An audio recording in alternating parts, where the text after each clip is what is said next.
Қайырлы кеш, құрметті оқырмандарым, каналыма қош келдіңіздер. Бүгін сіздерге өте дәмді капустадан жасалған корей салатының рецептімен бөлісетін боламын.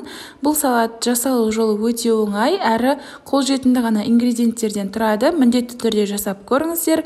Отбасыңызға, балаларыңызға ұнайды деген ойдамын. Видеоны өткізбей соңына дейін қарап, каналыма тіркеліп, жанында қоңырау белгісін басып қойыңыздар. Ең алдымен бізге капуста қажет болады. Мен капустаны 800 грамдай алдым. Капустаның жоғарғы жағындағы дөңгелек жұмсақ бөлігін қоссаңыздар да тіпті керемет болады. Мендегі капуста осындай соңғы қалған жарты капуста болды. Видеодағыдай 4 бұрышты етіп турап аласыздар. Содан соң қолдың көмегімен жақсылап ажыратып алғандарыңыз дұрыс. Сол кезде тұзы сіңіп, әдемі жұмсақ капуста болып шығады. Егер бүтін күйінде салатын болсаңыздар, жаңа қатты болып қалуы мүмкін, тұзы да сіңбей. Сондықтан осылай барлығын үстіне тұз салдым, 1 шай қасық, және де үлкендеу ыдысқа араластырып, арасын ашып, мұжып осылай бетін жауып, 20 минутқа, 25 минутқа қойып қоясыздар. Сол кезде кішкене капуста жұмсарады, әрі соғы шығатын болады. Енді осындай корей күшінен сәбізімізді тазартып, жуып алып, өткізіп аламыз. Мендегі сәбіз орташа көлемдегі 2 дана сәбізді қолдандым. Сәбізді өткізіп алдым, содан соң пиязды ұзыншалап турап аласыздар. Барлығын турап алғаннан кейін менде қатырылған болгар бұрышы болды, оны да турап алдым. Кәдімгі свежий түрін қолдансаңыздар да болады. Сосын қызанағымызды турап алдым, оны да ұзыншалап. Сосын табамызға май құямыз, 60 грамдай май құйып, туралған пиязды салып жақсылап қуырып аламыз. Қатты қызартып қуырудың қажеті жоқ, тек қана сарғайтып қуырсаңыздар жеткілікті. Үстінен болгар бұрышын саласыздар, тағы да бір қуырып жүресіздер. Қуыру уақытысы 1 минуттай қуырсаңыздар жеткілікті.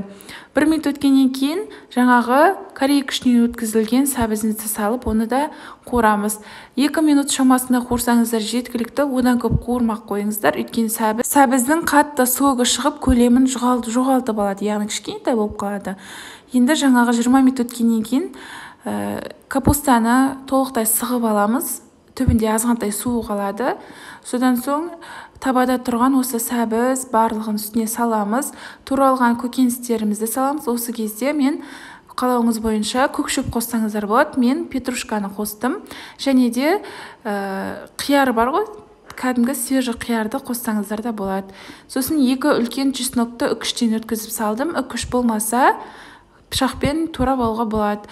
Енді дәмдеуіштерді саламын. Осындай сәбіз салатқа арналған дәмдеуіштен 1 шай қасық салдым, және де қара бұрыштан жарты шай қасық салдым. Сосын кориандр бар, осындай кинза кориандр деп тұр. Осыдан 1 шай қасық қосасыздар. Бұл салаттың дәмін өте жақсы береді, жақсы дәм береді. Сосын тәтті паприкадан 1 шай қасық салдым. Ащы болған қаласаңыздар, қызыл бұрыштан көбірек қосуға болады. Мен шай қасықтың ұшындай қостым. Және де 6% алмалы уксустан 1 шай қасық толтырып салып, құйып, үстінен сосын қолдың көмегімен жақсылап араластырасыздар. Қалауыңыз бойынша перчатка кисеңіздер болады. Мен перчатка кимей осылай қолмен жақсылап араластырып алыңыздар. Қолдарыңыз таза жуылған, сондай болса болды. Міне көріп тұрғандарыңыздай толық араластырып алдым. Енді бетін жауып, холодильникке 1 сағатқа, 2 сағатқа қойсаңыздар, толық дәмдеуші сіңіп, жаңағы капустаңыз жұмсарып, әдемі болып шығады салаттың дәмі. Осымен салат дайын болды. Міндетті түрде жасап көріңіздер, және де каналыма тіркелмеген болсаңыз, міндетті түрде тіркеліп алыңыздар, және де поделиться бөлімін басып, WhatsApp желісінде осы видеоны чаттарға, группаларға бөлісіп қойыңызды сұраймын. Міндетті түрде жасап көріңіздер. Баршаңызға ас болсын. Сіздермен болған Айгерім. Назарларыңызға үлкен рахмет.